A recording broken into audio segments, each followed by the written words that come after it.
5 জায়গায় 5 দিনে মাত্র 9টা কাজ করাকে হজ বলে। لبيك اللهم لبيك لبيك لا شريك لك لبيك। 5টা দিন হচ্ছে 8, 9, 10, 11 ও 12 জিলহজ। আর 5টা জায়গা হচ্ছে মিনা, আরাফা, মুজদালিফা, জামারা যেখানে পাথর মারে এবং বাইতুল্লাহ। আর 9টি কাজের মধ্যে 3টি হচ্ছে ফরজ। 1 নাম্বার হচ্ছে ইহরাম পরা, 2 নাম্বার হচ্ছে উকুফে আরাফা করা অর্থাৎ আরাফার দিনে আরাফার ময়দানে অবস্থান করা, আর 3 নাম্বার হচ্ছে তওয়াফে জিয়ারা করা।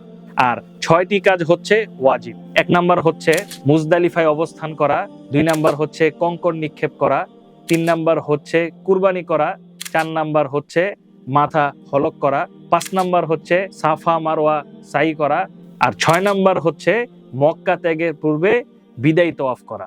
ভেরি সিম্পল, 5 দিন 5টা জায়গায় মাত্র 9টা কাজ করাকে হজ বলে। সুতরাং শুধু এক ভিডিও যদি আপনি সামনে রাখতে পারেন তাহলে আপনার হজের জার্নিটা কিন্তু খুব ইজি হয়ে যাবে। আল্লাহ তাআলা আমাদেরকে আমল করার তৌফিক দান করুন।